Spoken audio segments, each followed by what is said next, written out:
बिस्मिल्लाहिर्रहमानिर्रहीम। अस्सलाम वालेकुम नाजरीन, मैं हूं सनाउल्लाह खान और आप देख रहे हैं प्रोग्राम दूसरा रुख। आज 1 जनवरी 2022 है, साल का पहला दिन है। एक तो तमाम नाजरीन को डॉन न्यूज़ की तरफ से ये नया साल मुबारक हो और हमारी दुआ है कि नया साल तमाम पाकिस्तानियों, तमाम उम्मत मुस्लिमा और दुनिया के तमाम इंसानों के लिए ये एक मुबारक साल हो और लोगों की जो मुश्किलात हैं वो कम हो। हम ये भी जायज़ा आज के प्रोग्राम में लेंगे 2021 में क्या तब्दीलियां आई दुनिया में भी और पाकिस्तान में भी, और नया जो साल आज शुरू हुआ है उसमें क्या तवक्कुआत हैं, और ख़ासकर पाकिस्तान के हवाले से इस पर हम बात करेंगे। हमारे साथ मारूफ सहाफ़ी, किसी तारुफ का मोहताज नहीं, मुबशर जैदी साहब मौजूद हैं। इसके साथ मोहम्मद बिलाल हैं, लाहौर से हमारे ब्यूरो चीफ़ हैं, वो भी मौजूद हैं। और इफ्तिखार शिराजी साहब जो इस्लामाबाद से हमारे ब्यूरो चीफ़ हैं और प्रोग्रामिंग को हेड करते हैं, वो भी हमें ज्वाइन करेंगे। सबसे पहले अगर हम देखें जो 2021 का साल था उसमें सबसे बड़ा जो ग्लोबल जिसने जिस चीज़ को हिट किया वो कोरोना था। 2020 में भी था, कोविड-19 इसको इसीलिए कहते थे। 2019 में शुरू हुआ, लेकिन 2021 में इसकी पीक रही और इसने पूरी दुनिया को मुतासिर किया। ना सिर्फ लाखों जानें ज़ाया हुई बल्कि एक दुनिया का निज़ाम, दुनिया का स्ट्रक्चर तक चेंज हो गया और ज़्यादातर चीज़ें डिजिटल पर चली गई। वर्क टू एक होम का एक नया जो है वो एक चीज़ मुतारिफ हुई कि लोगों ने घरों पे बैठकर काम करना शुरू कर दिया। करोड़ों लोग बेरोज़गार हुए, तो पूरी दुनिया मुतासर हुई इससे। इसके अलावा भी बड़ी तब्दीलियां थी 2021 में। 15 अगस्त 2021 को अफ़गानिस्तान में तालिबान का कब्ज़ा हुआ और नेटो और अमरीकी अफवाज की जो है विड्रॉल हुआ, मुकम्मल हुआ। इससे भी ख़ासकर पाकिस्तान और वस्त एशिया और जो दुनिया के दीगर ममालिक हैं, जनूबी एशिया वगैरह, उस पर काफ़ी असरात मुरतब हुए और 2022 में भी इसके असरात आपको नज़र आएंगे। इसी पर हम बात शुरू करेंगे। सबसे पहले हम कराची चलते हैं। मुबशर जैदी साहब, मुबशर साहब 2021 में तो आपने देखा ख़ासकर कोविड की वजह से पूरी दुनिया ही मुतासर हुई, पाकिस्तान भी मुतासर हुआ।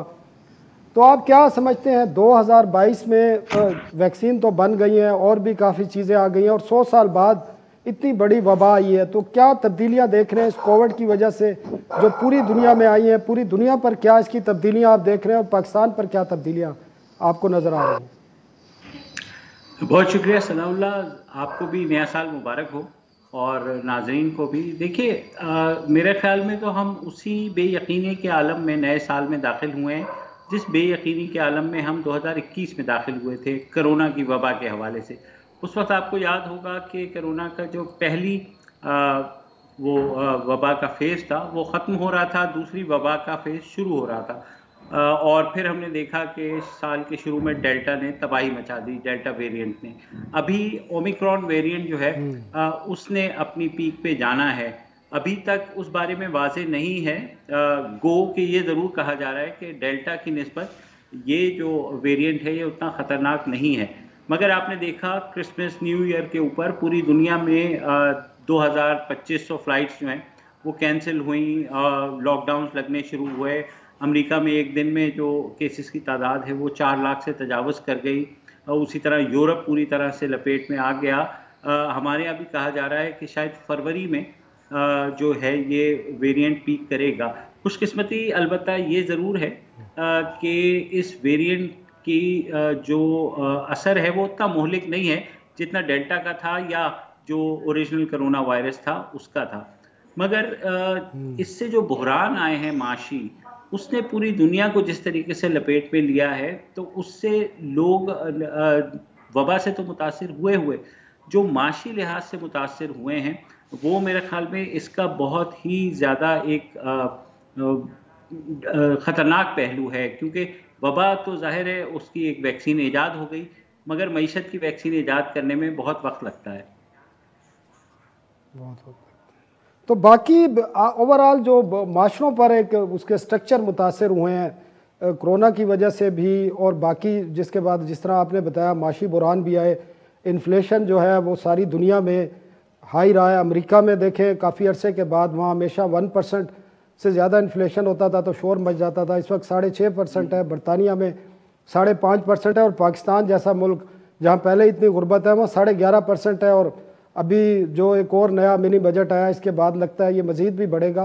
तो पाकिस्तान पे इसके असरात आप पॉलिटिकल असरात भी आप ज़रा हमें बता दें, और अब 3.5 साल हो गए तहरीक इंसाफ की हुकूमत को। अब लगता है कि ये क्योंकि इसी साल जो 2022 होगा इसके मिड में इनका आखिरी साल भी शुरू हो जाएगा अगस्त में आके, तो आपको लगता है जिस तरह शेख रशीद ने भी कहा था कि आखिरी साल में जो है महंगाई भी ख़त्म हो जाएगी और नया पाकिस्तान भी बन जाएगा, तो आपको लग रहा है कि ये चीज़ें अचीव हो जाएंगी? देखिए सनाउल्लाह, एक ये ज़रूर कहा जा रहा है कि मार्च के बाद, लेकिन वो सारी के सारे हाइपोथेसिस हैं, हाइपोथेटिकल बातें हैं, उनके ऊपर कोई रिसर्च नहीं है।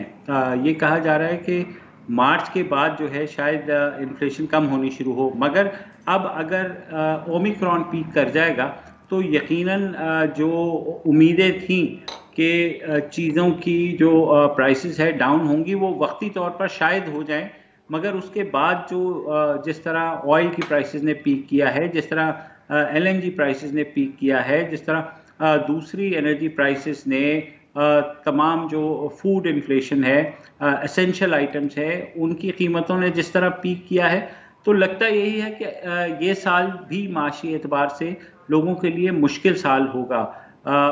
इस हुकूमत की जहाँ तक बात करें तो मेरा ये ख्याल है कि गुज़िश्ता बरस हमने देखा कि इस हुकूमत ने अब बिल्कुल ही जो है आप ये कह लें कि सामने आकर के अवाम को उन्होंने कह दिया कि जी हम कुछ नहीं कर सकते, जो कुछ हो रहा है वो आलमी उसके मुहर्रिकात हैं और आपको ये सब कुछ बर्दाश्त करना पड़ेगा। मेरे ख्याल में इतनी संगदिली जो है वो हमने बहुत कम देखी हुकूमतों में, कि वो आकर के ढिठाई के साथ बजाय इसके कि वो लोगों को तसल्ली दें, लोगों के ज़ख्मों पर मरहम रखें, वो आकर ये कह रहे हैं कि जी आपको ये महंगाई बर्दाश्त करनी पड़ेगी, हमारे पास कोई चारा नहीं है।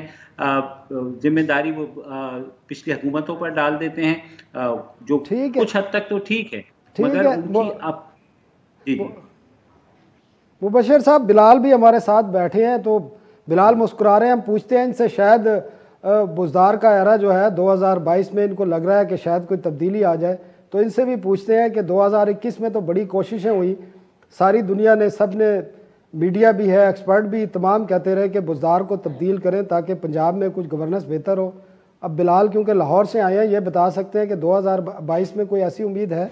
क्यों बिलाल, कुछ नज़र आ रहा है? सनाउल्लाह साहब, शायद वो काफ़ी चीज़ें लेट हो चुकी हैं। अब अगर बुज़दार साहब को रिप्लेस कर दिया जाए तो कोई चीज़ आपको इतनी जल्दी बेहतर होती हुई नज़र नहीं आएगी, क्योंकि कहते हैं ना कि आपने इतना ज़्यादा लेट कर लिया काफ़ी डिसीजंस लेने में कि जिसके बाद आप इरिवर्सिबल सिचुएशन पर चले जाते हैं। शायद पंजाब की भी सिचुएशन कुछ ऐसी ही है। दावे बड़े बड़े किए जाते हैं। अगर मैं आपको कहूँ कि 2021 में कोई पॉजिटिव चीज़ तो शायद मेरे लिए ढूंढना बड़ी मुश्किल होगी। नेगेटिव चीज़ आप मुझे बताएंगे तो मैं आपको फ़ौरन सारी चीज़ें बता सकता हूँ, चाहे लॉ एंड ऑर्डर हो, इकॉनमी हो, तमाम चीज़ें। 2021 के आखिरी दिन तो उन्होंने हेल्थ कार्ड मुतारिफ करा दिया है ना। देखिए, हेल्थ कार्ड मुतारिफ करा दिया है। हेल्थ कार्ड को अगर आप, मैं जेन्युइनली ये कहूँगा कि एक बहुत अच्छा इनिशिएटिव है।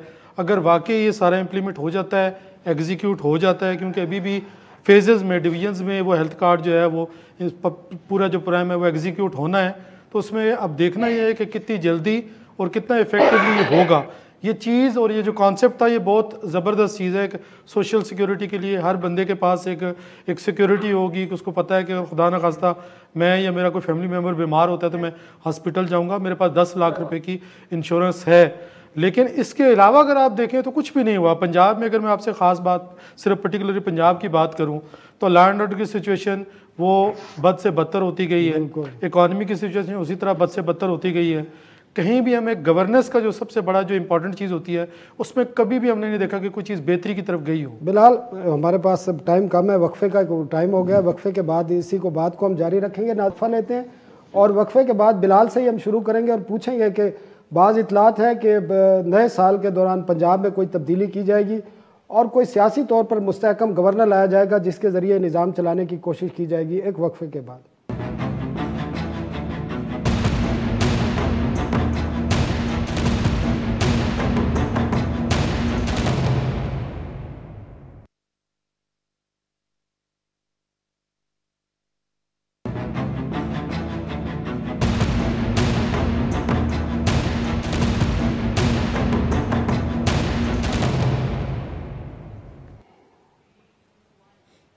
वेलकम बैक नाजरीन। इफ्तिखार शराजी साहब ने भी हमें ज्वाइन कर लिया। शराजी साहब, बहुत शुक्रिया आपका हमें वक्त देने का। बिलाल से हम बात कर रहे थे। बिलाल, अब एक इतलात है जो हमारी इतलात हैं सियासी हलकों में आ रही हैं कि शायद अब नए साल के दौरान जनवरी में शायद हुकूमत पंजाब में ख़ासकर वज़ीर आज़म चाहते हैं कि अब कोई गवर्नर नया लगाया जाए और सियासी तौर पर वो मुस्तहकम हो और वो निज़ाम को चलाए। तो ऐसी कोई प्रपोज़ल है?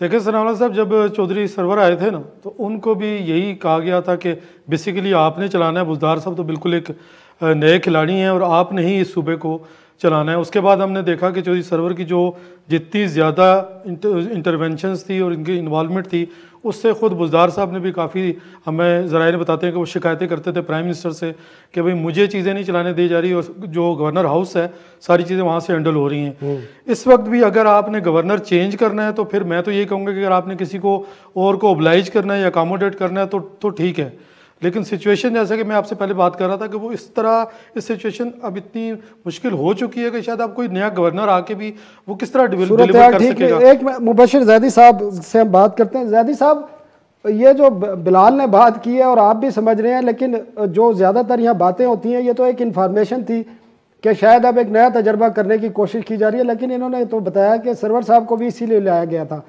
एक्चुअली है क्या वज़ीर आज़म इमरान खान वज़ीर आज़म भी हैं, वज़ीर आला पंजाब भी हैं और वज़ीर आला केपी भी हैं? लगता यही है। बिल्कुल ऐसा ही है सनाउल्लाह, और यही चीज़ मेरे ख्याल में सिस्टम को नुकसान पहुंचा, क्योंकि माजी की हुकूमतों में वज़ीर आज़म से यही शिकायत होती थी और खान साहब भी तनकीद कर रहे होते थे कि आप पावर्स डेलीगेट नहीं करते। आप ये देखिए कि पंजाब की जो सूरत हाल है, इमेजिन कीजिए कि मार्च में यहाँ बल्दियाती इंतखाबात होंगे जो कि सबसे बड़ा गेम चेंजर होगा, और अगर उसमें ये जो है पीटीआई को धचका लगा जिसकी उम्मीद जाहिर की जा रही है, तो मेरे ख्याल में बहुत मसला हो जाएगा। और वहाँ से जो रोल बैक का अमल है इस हुकूमत के आखिरी जो साल होगा वो खासा मुश्किल होगा कि अगर वहाँ पर कोई तब्दीली आ जाती है या पीटीआई को मार पड़ जाती है जैसे केपी में पड़ी है बल्दियाती इंतखाबात में, तो बहुत मुश्किल होगा। जहाँ तक सरवर साहब की बात है तो मैं ये कहता हूँ कि पंजाब हुकूमत का जो सर्वर है वो उड़ गया है, और अब जो है मसला ये कि डेटा बहुत सारा लीक होगा, तो आप भी देखेंगे, हम भी देखेंगे। तो डेटा तो लीक होता रहता है, डेटा तो बड़ा लीक हुआ है, लेकिन कोई उसके इफेक्ट नहीं आते, उसको बाकायदा म्यूट कर दिया जाता है या डीप स्लीप में डाल दिया जाता है ताकि किसी को पता ही ना चले और जो बातें करते जा रहे हैं। और वो वज़ीर आला खुद भी कहते हैं कि वज़ीर आज़म का उन पर मुकम्मल एतमाद है। शराजी साहब, इस सारी सूरत हाल में अपोजिशन का रोल क्या देखते हैं? 2021 में आपने रोल देख लिया, हुकूमत जो चाहती थी हो जाता था, इल्ज़ाम इस्टेब्लिशमेंट पे लगाया जाता था। अब 2022 से पहले एक झटका लगा है और मौलाना भी कह रहे हैं कि केपी में कोई सरपरस्ती नहीं थी जिसकी वजह से ये हुआ। उसके उलट जो वज़ीर दाखिला कहते हैं कि नहीं जी ये तो 20 साल की प्लानिंग होती है, इदारों की कोई 20 दिन की प्लानिंग नहीं होती। तो अपोजिशन का रोल कैसे देख रहे हैं? अपोजिशन की जो आप स्ट्रेटजी रोल की बात करें तो उनका तो मेरा ख्याल में स्ट्रेटजी इंतज़ार कर और इशारे का इंतज़ार कर। मेरा ख्याल में तो लगता ही है कि वो इशारे के इंतज़ार में हैं। 2022 में भी इशारे का इंतज़ार है। जाहिर सी बात, एक तो वो समझते हैं कि पार्लियामान अपने आखिरी साल में चली जाएगी और उसके बाद इलेक्शन होंगे, तो उससे चंद रोज़ पहले गोया उनके हिसाब से इमरान खान साहब को सियासी शहीद बनाने की कोई ज़रूरत नहीं है। वो अपने बोझ के नीचे दब रहा है, उसे दबने दिया जाए। नहीं तो उनके तो नून लीग के खुद लीडर कह रहे हैं कि जी मुलाकातें हो रही हैं। मुलाकातें ज़रूर होंगी, लेकिन वो 2023 के इलेक्शन को लेके हो रही होंगी, नए सेटअप के हवाले से हो रही होंगी। हरगिज़ ऐसा नहीं है कि इस वक्त कोई इन हाउस चेंजेस की बातें हो रही हैं या खान साहब को घर भेजने की। तो मेरा ख्याल में उन्हें भी पता है कि काफ़ी वक्त गुजर गया है। अब इस वक्त में अब आके कुछ एक इन हाउस तब्दीली लाना या मामलात को अपने हाथ में लेना कोई दानिशमंदी हरगिज़ नहीं होगी। तो बेहतर है इमरान खान साहब का ये बयानियाँ लेके मार्केट में ना आए कि मुझे तो वक्त पूरा नहीं करने दिया गया, मुझे तो मेरे रास्ते में बड़ी हर्डल्स थी लिहाजा मैं परफॉर्म नहीं कर सका। तो मुझे लगता है कि वो तो इसी तरह ही आगे जाएंगे। और रह गया मामला ये है कि जब उन्होंने कुछ करना था तो आपने भी देखा, मैंने देखा, इस मुल्क के अंदर जो सियासी इत्तेहाद बने हैं, PDM मेरा ख्याल में मजबूत तरीन सियासी इत्तेहाद अपने हम कह सकते हैं पाकिस्तान की पार्लिमानी तारीख का, और उसका नतीजा भी आपने देखा कि इस मरकज़ के अंदर इमरान खान साहब से सेनेट की एक सीट छीन ली गई। नहीं शराई साहब, माजी में जो पॉलिटिकल इत्तेहाद बने, जो जिन्होंने कामयाबी हासिल की, उनके पीछे कौन था? वो मैं वही तो कह रहा हूँ कि वहाँ पे तो सपोर्ट थी, वो PNA की मूवमेंट हो या IGI हो या कुछ और हो, ये किसी सपोर्ट के बगैर रादर उस सपोर्ट के अगेंस्ट के में लगता था बना है। और उस इत्तेहाद ने इमरान खान से सेनेट की एक सीट भी छीनी। लेकिन मेरा ख्याल में ये सारी की सारी एक्सरसाइज पॉलिटिकल गेन्स के लिए थी, अवामी मसाइल के हल के लिए नहीं थी। वरना जिस तरह का मोमेंटम बना था, इमरान खान साहब की हुकूमत की जो लेज़र थिन मेजॉरिटी के साथ न सिर्फ मरकज़ में बैठी है, पंजाब में भी बैठी है, इस जमात को आसानी से घर भेजा जा सकता था। लेकिन उसके बाद जब देखा है कि मुख्तलिफ हल्कों को एक स्ट्रांग मैसेज चला गया, उसके बाद लोग बैक डोर के साथ मुलाकातें शुरू कर दी उन्होंने, और उन्होंने अपने लिए कोई पॉलिटिकल गेम्स तलाश करना शुरू कर दिए। तो हम कहते हैं कि बयानिया तो आप लेके चलें अवाम का, कि अवाम के दुख दर्द को आप लेके सड़कों पे आए हैं, लेकिन बुनियादी तौर पे अवाम को एज ए प्रेशर ग्रुप इस्तेमाल किया गया है। उसके बाद आज नतीजा आपके सामने है। आज बातें यही हो रही है ना कि पीपल्स पार्टी भी कुछ इशारों की बुनियाद पे पीछे हट गई। इसी तरह जो नून लीग का बयान है उसके अंदर भी थोड़ा सा एक हमें ठहराव नज़र आ गया, और मौलाना साहब भी जो पहले ललकार रहे थे और 24-72 घंटों के अल्टीमेटम दे रहे थे, अब वो भी अच्छे बच्चे बन के बैठे हुए हैं और इस बात पे खुश हैं कि वो बल्दियाती इलेक्शन जीत गए। बिलाल शराई साहब जो बात कह रहे हैं कि इनसे तो लगता ये है कि ये हुकूमत जो है 5 साल पूरे इनको कराए जाएंगे और इंतज़ार किया जाएगा जब तक डील की बातों को, तो वो अभी फ़िलहाल अगर कोई डील हो भी रही है तो वो हो रही है इलेक्शन के लिए। तो आप क्या समझते हैं अपोजिशन का पंजाब में जो रोल है, क्योंकि बहुत मामूली तादाद से हुकूमत जो बनी है और उसको अपोजिशन की लगता है सपोर्ट हासिल है, पंजाब में भी फेडरल में भी, आवाम जाए भाड़ में जो मसाइल हैं जिससे कि सिर्फ एक कंजम्पशन के लिए, आवाम की कंजम्पशन के लिए बातें होती हैं, लेकिन ऐसी सूरत हाल है कोई नहीं। क्या देखिए, बिल्कुल मैं शराई साहब की बात को सेकंड करूंगा कि अपोजिशन का ये टारगेट ही नहीं था। डे 1 से हमने देखा कि वो बुज़दार गवर्नमेंट को टॉपल कर दें या फेडरल गवर्नमेंट को टॉपल कर दें। हम भी जब अपोजिशन के लोगों से मिलते हैं तो वो यही कहते हैं कि भाई ये तो अपने वज़न से ही गिर जाएंगे, इनकी जो परफॉर्मेंस है, जो ये चीज़ें डिलीवर ही नहीं कर पाए तो ये खुद ही फेल हो जाएंगे, अवाम इनको खुद ही रिजेक्ट कर देगी। तो लिहाजा हम ये कहें कि इन कमिंग फ्यू वीक्स या मंथ्स में हम कोई बड़ी चेंज देख लेंगे, कोई इन हाउस चेंज आ जाएगी। अपोजिशन इस चेंज के हक में ही नहीं है। वो ये चाहती है कि इमरान खान की जो गवर्नमेंट है उसको अपना टेन्योर कंप्लीट करने दें, वो एक्सपोज हों लोगों के सामने कि वो डिलीवर नहीं कर सके, और उसके बाद जब फ्रेश इलेक्शन हो तो वो एक अपना अवामी मैंडेट के साथ वापस अपोजिशन जब वो गवर्नमेंट बनाने में कामयाब हो सके। तो इस वक्त मैं आपको ये कहूँगा कि खान साहब को अपोजिशन से कोई थ्रेट नहीं है, क्योंकि अपोजिशन ने कभी सीरियसली ये कंसिडर ही नहीं किया कि वो इमरान खान की गवर्नमेंट को घर भेज दें या किसी प्रोविंशियल गवर्नमेंट को इंक्लूडिंग पंजाब, उनको वो टफ टाइम भी दें। यहाँ पर हमने देखा है कि बुज़दार जो गवर्नमेंट थी उसके ऊपर विद इन पीटीआई जो है वो ज़्यादा क्रिटिसिज्म होता है, आप अपोजिशन की जानब से शायद कम देखेंगे। खुद फवाद चौधरी ओपनली पब्लिकली कई दफ़ा कह चुके हैं कि हम पंजाब में उस तरह डिलीवर नहीं कर सके। अभी आपने जिस तरह गवर्नर की चेंज की बात हो रही थी, तो अभी आपने लास्ट गवर्नर का विजिट देखा था जहाँ वो बैरून मुल्क गए, वहाँ पर वो खुद बोलने लग पड़े कि भाई मैं तो ठीक है बिलाल, कर दिया गया। बिलाल, ब्रेक का वक्त हो रहा है। नाजरीन, एक कमर्शियल ब्रेक लेते हैं और कमर्शियल ब्रेक के बाद पंजाब और सिंध की सूरत हाल पर भी बात करेंगे कि वहाँ पर इस साल 2022 के दौरान बल्दियाती इंतखाबात होंगे तो उसकी क्या सूरत हाल हो सकती है। एक ब्रेक के बाद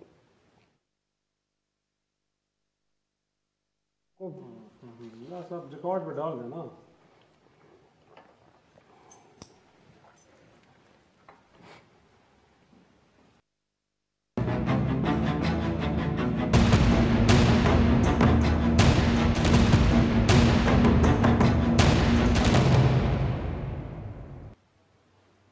वेलकम बैक नाज़रीन।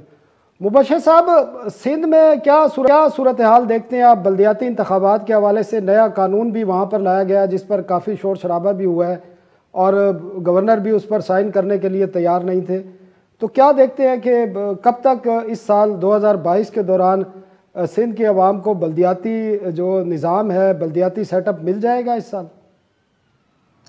देखिए, सिंध के अवाम वो बदकिस्मत अवाम हैं कि उन्हें नहीं पता कि उन्हें कब क्या चीज़ मिलेगी। आप देख रहे हैं कि पब्लिक ट्रांसपोर्ट जो है इस तरह की पूरे पाकिस्तान में पहले चल गई, उसके बाद सबसे आखिर में पाकिस्तान के सबसे बड़े शहर में आई। तो यहाँ पर एक सियासी खला है बेसिकली, जो ज़ाहिर है MQM का आपको पता है असर रसूख ख़त्म हो गया है, ANP का वो असर रसूख रहा नहीं है। पीपल्स पार्टी का जो असर रसूख है वो ज़्यादातर जो देही सिंध के इलाकों में है वहाँ ज़्यादा है, शहरी सिंध में नहीं था, और ना ही पीपल्स पार्टी ने कभी एफर्ट की कि वहाँ पे आए। अब पहला मौका है कि पीपल्स पार्टी ट्राई कर रही है। बदकिस्मती ये हुई कि PTI के को यहाँ के लोगों ने बहुत वोट दिए और उम्मीद ये की जा रही थी कि पढ़े लिखे लोग हैं और कराची की डेवलपमेंट के लिए काम करेंगे, मगर बदकिस्मती से वो भी नहीं हुआ। जी। इस वक्त ये शहर एक यतीम शहर है, जिसकी जो है कोई भी ओनरशिप लेने के लिए तैयार नहीं है। पीपल्स पार्टी अपनी पूरी ट्राई करेगी कि किसी भी तरीके से बल्दियाती इंतखाबात के मुबशिर साहब आपने वो सियासी अखलाक की जो बात की है, आपको क्या नज़र आ रहा है? क्योंकि यहाँ पर किसी ज़माने में जमात इस्लामी का बड़ा असर व रसूख था, जिस तरह KP में JUI दोबारा आई है, आपको ऐसा तो नहीं लग रहा कि जमात इस्लामी दोबारा से वहाँ पर अपना स्ट्रेंथ हासिल करने जा रही है और आने वाले बल्दियाती इंतखाबात में सिंध में, ख़ासकर कराची में, जमात इस्लामी होल्ड हासिल कर सकती है? देखिए, मेरा नहीं ख्याल कि ऐसा होगा। कराची की हद तक तो कुछ ज़रूर होगा, मे बी 10% कह लें मैक्सिमम। उसके अलावा आप PSP वगैरह हैं, ये भी अभी तक उस तरह से अपनी यहाँ पर जड़ें जो हैं गहरी करने में कामयाब नहीं हुए। अगर आप देही सिंध की बात करें तो ये मैं ज़रूर बता सकता हूँ कि इन आने वाले बल्दियाती इंतखाबात में JUI जो है वो बहुत गेन करेगी देही सिंध में, जिसमें सक्खर, शिकारपुर, जैकबाबाद वाला जो पट्टी है पूरी, उसमें पीपल्स पार्टी को बहुत बड़ा धचका लगेगा। और पीपल्स पार्टी के लिए गोल्डन चांस तो है कि शायद यहाँ पर आकर के वो शहर में कुछ इम्पैक्ट क्रिएट करें। इसीलिए मुर्तज़ा वहाब को एडमिनिस्ट्रेटर कराची भी बनाया गया और तवक्को यही है कि पीपल्स पार्टी कुछ ज़रूर गेन करेगी। लेकिन कराची के अंदर जो है एक मिक्स बैग अगर आया तो वो इस शहर के लिए अगेन आप वही खींचातानी शुरू हो जाएगी जो पहले होती थी कि 10% MQM, 10% peoples party, 10% Jamaat Islami, 10% जो है PSP, 10%। तो इतनी बुरी खिचड़ी पकेगी कि इस शहर में जो बल्दियाती इंतखाबात का जो असल मकसद है कि कोई ऐसा ताकतवर मेयर आए जो इस शहर को उस तरह डेवलप करे जो ये डिजर्व करता है, वो हमें नजर नहीं आ रहा। और बदकिस्मती ये है कि जो देही हुकूमत है, जो प्रोविंशियल गवर्नमेंट है पीपल्स पार्टी की, वो खुद अपने पांव पे कुल्हाड़ी मार रही है कि वो पावर्स देना ही नहीं चाहती उस बल्दियाती सेटअप को। ठीक है मुबशिर साहब, बहुत शुक्रिया, आपने हमें टाइम दिया। साहब, जो नज़र आ रहा है बल्दियाती इंतखाबात की सूरत हाल KP में हुए, अब पंजाब में भी होने जा रहे हैं, सिंध में भी सूरत हाल आपको नज़र आ रही है और एक तब्दीली नज़र आ रही है, तो आपको क्या नज़र आ रहा है? जिस तरह मुबशिर साहब बता रहे थे सिंध की सूरत हाल के बारे में, पंजाब में आप क्या देखते हैं? और KP का जो दूसरा मरहला शुरू होने जा रहा है 2022 में, ये पहले मार्के होंगे बल्दियाती इंतखाबात के, तो जिससे आगे 2023 के इंतखाबात हैं उसका भी एक टोन सेट होगा और लोगों के माइंड बनेंगे कि किधर जाना है उन्होंने। तो क्या नज़र आ रहा है आपको? यकीनन मेरा ख्याल में जिस तरह पहले मरहले में KP में बिलखसूस शिकस्त हुई है पाकिस्तान तहरीक इंसाफ को, उसके बाद तो मेरे ख्याल में लोगों का परसेप्शन अब चेंज हुआ होगा। और दूसरे मरहले में मुझे नहीं लगता, अगरचे वो जो डैमेज रिकवरी के लिए अब एक नैरेटिव लेके आई है PTI, उन्होंने अपने मंशूर के अंदर तब्दीली लेके आई, वो जो एक उन्होंने सेक्रेटरी जनरल को फिर पावरफुल बना दिया है, वो जो एक फैमिली के लोगों को नॉमिनेट करना उसको भी डिस्करेज किया गया है। लेकिन मेरा ख्याल है कि काफ़ी देर हो चुकी है। अब ऐसा नहीं है कि कुछ अरसा पहले आप इस तरह की चेंजेस लेके आएंगे तो लोग आपके साथ खड़े होंगे।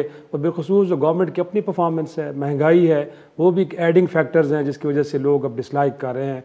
तो मुझे लगता है कि दूसरा मरहला भी पहले से कोई मुख्तलिफ नहीं होगा। उसके अलावा जो आपको नज़र आ रहा है पंजाब के अंदर, तो मेरा ख्याल में जो बल्दियाती, उससे पहले ज़िमनी इलेक्शन है, ज़िमनी इलेक्शन एक ट्रेलर था कि तहरीक इंसाफ वहाँ पे कितनी मकबूल है। तो मेरा ख्याल में अगर वो सेकंड लार्जेस्ट पार्टी के तौर पे या थर्ड लार्जेस्ट पार्टी के तौर पे एंड कर रही है तो ये कामयाबी तो नहीं है। आप ये ज़रूर कह सकते हैं कि कहीं ना कहीं आपका वोट बैंक मौजूद है, लेकिन ऑन पेपर्स आप इलेक्शन हार रहे हैं। तो मुझे नहीं लगता कि बुज़दार साहब पार्टी के अंदर, जैसे आप कह रहे हैं, पार्टी के बाहर से उन पर बड़ी तनकीद होती है।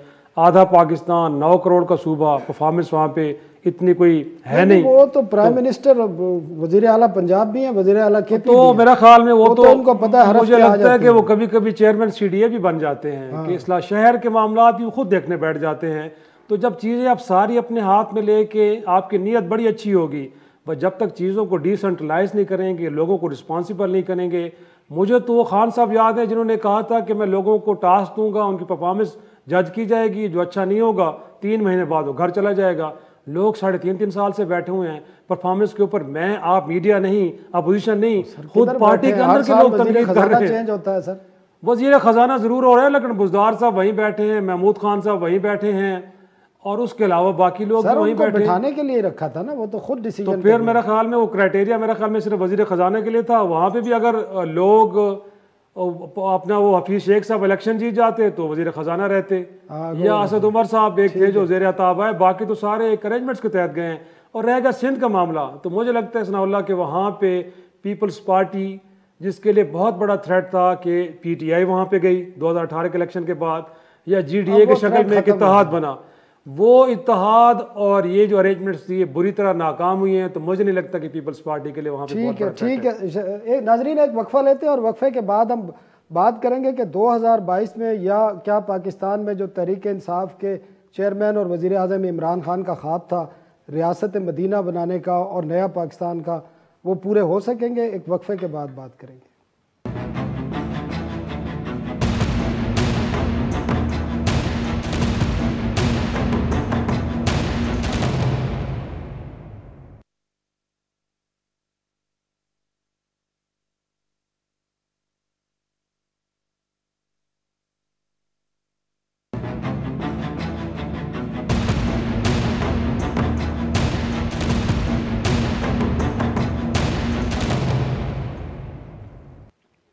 Welcome back.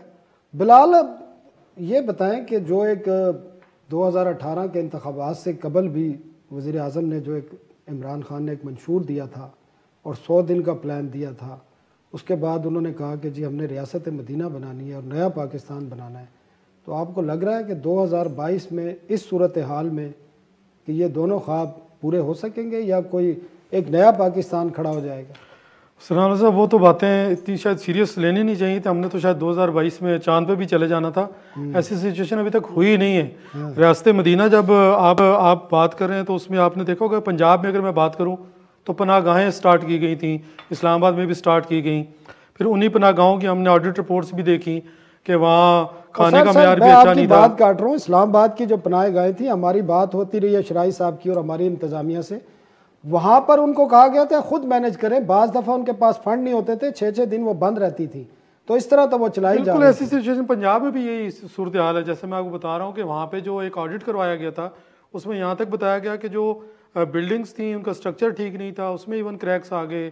खाने पीने की जो चीज़ अशिया थी वहाँ पे वो सब स्टैंडर्ड थी, काफ़ी ज़्यादा चीज़ें थी। तो ये तो वो चीज़ें थी जो खान साहब खुद कहते थे कि यहाँ पे कोई गरीब जो है वो बाहर नहीं सोएगा खुले आसमान के नीचे, कोई भूखा नहीं सोएगा।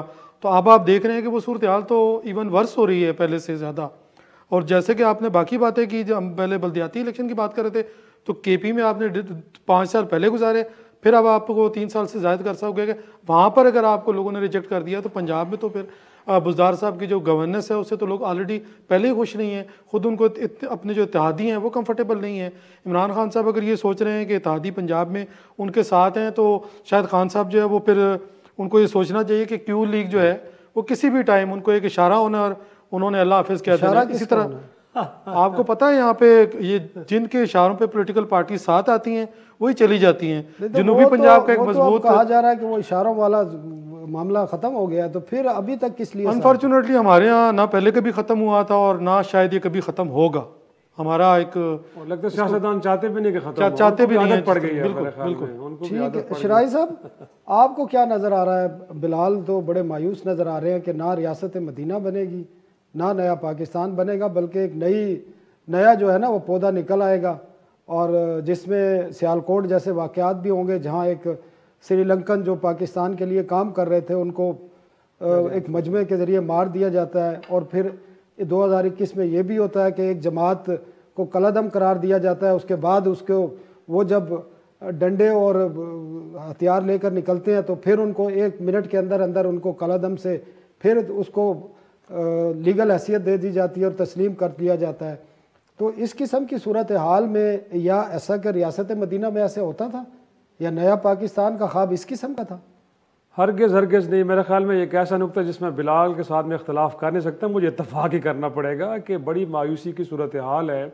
और जिस इमरान खान साहब को हम सुना करते थे कि उन्होंने अपनी ज़िंदगी की 18 बहारें वेस्टर्न डेमोक्रेसी में गुजारी हैं, उन्होंने बरतानिया के निज़ाम को बड़े करीब से देखा है, उसकी मिसालें देते हैं कि वहाँ पे करप्शन को करे तो लोग हाथ नहीं मिलाते, मीडिया उनको दिखाता नहीं है। वो इमरान खान साहब हमें तो विजन लेस नज़र आए हैं माजरत के साथ। 2021 के अंदर हम बड़ी मायूसी में बैठे हैं सनाउल्लाह, और 2022 के हवाले से हम पूरी उम्मीद नहीं है कि कुछ होगा। ज़ाहिर सी बात है, रातों रात तब्दीली तो हरगिज़ नहीं आया करती। उनके पास जब वक्त था कि एक बेहतरीन टीम बनानी थी, उन्होंने लोगों को बेस्ट वे में लॉन्च करना था, खुद उन्होंने एक विजन के साथ चलना बनाई थी जी। वैसे पूछने की अब तो जाहिर सी बात है बहुत सारे सवाल उठेंगे। ये भी आप दुरुस्त सवाल उठा रहे हैं कि टीम उनकी अपनी थी या टीम किसी और ने डिसाइड की थी और उनको सिर्फ कप्तान रातों रात बना दिया गया। लेकिन और फिर उनको साहब sorry, being a team leader आपको ही रिस्पांसिबिलिटी लेनी पड़ेगी। यकीनन मौर्रख जब लिखेगा तो इमरान खान साहब को नाकाम या कामयाब लिखेगा, वो टीम को नहीं लिखेगा। तो अगर आपको कमज़ोर टीम दी जाती है तो बेहतर है कि आप फिर ग्राउंड से बाहर बैठते, आप कहते हैं किसी और को मुंतखब कर लीजिए, मैं इस टीम की क़यादत करने के लिए तैयार नहीं हूँ। तो मैं समझता हूँ कि उन्होंने जो 22 साल की स्ट्रगल की है और बड़ी मुश्किल थी, यकीनी तौर पे वो उनके अखलास के ऊपर आज भी मैं शक नहीं है, लेकिन अगर आप तैयारी के साथ नहीं हैं तो 22 करोड़ मुल्क के साथ इतने बड़े एक्सपेरिमेंट आपको नहीं करने चाहिए थे। सर मेरे अगर 21 के अंदर हमें सिर्फ पनाहगाहें देखने को मिली हैं और वो भी अधूरी, तो 22 में मैं कैसे उम्मीद कर लूँ सनाउल्लाह कि वो उस मुल्क के लिए दूध और शहद की नहरें बहेंगे, नहीं बहने वाली। आप मतलब है कि हमारे पास आखिरी मिनट है, दोनों मेरे बल्कि तीनों शुरका मुबश्शिर ज़ैदी साहब भी इस बात से जी मायूस हैं कि 2022 में कोई नया पाकिस्तान बनेगा या आवाम की जो है मुश्किलात ख़त्म हो सकेंगी। आखिरी मिनट है सर, दोनों से एक सवाल है, आया कि कोई उम्मीद है कि इस मुल्क में 2022 में जिस तरह की बातें की जा रही हैं कोई तब्दीली आ सकती है? अपोजिशन कोई ऐसा कर सकती है कि यहाँ पर जो स्पीकर के ख़िलाफ़ अदम एतमाद तहरीक की बात की जा रही है या चेयरमैन सेनेट के एक मरहलावार की जो बात की जा रही है, इस पर अपोजिशन अमल कर सकेगी? लास्ट मिनट है सर। इशारों के मुंतजिर लोग अपनी मर्जी से कुछ नहीं किया करते, तो जाहिर सी बात है इस मुल्क के अंदर कर दी बात जी। बिलाल खान साहब ने अपोजिशन ज़्यादा बेहतर की थी इस अपोजिशन से, और अगर यही अपोजिशन अपना रोल प्ले करती तो शायद आज हमारे मुल्क के हालात बेहतर होते। ठीक है नाजरीन, ये हमारा आज का प्रोग्राम था 1 जनवरी 2022 का। तमाम नाजरीन को एक मरतबा फिर डॉन न्यूज़ की तरफ से नया साल मुबारक हो। आइंदा हफ्ते तक के लिए इजाज़त दीजिए। अल्लाह हाफ़िज़।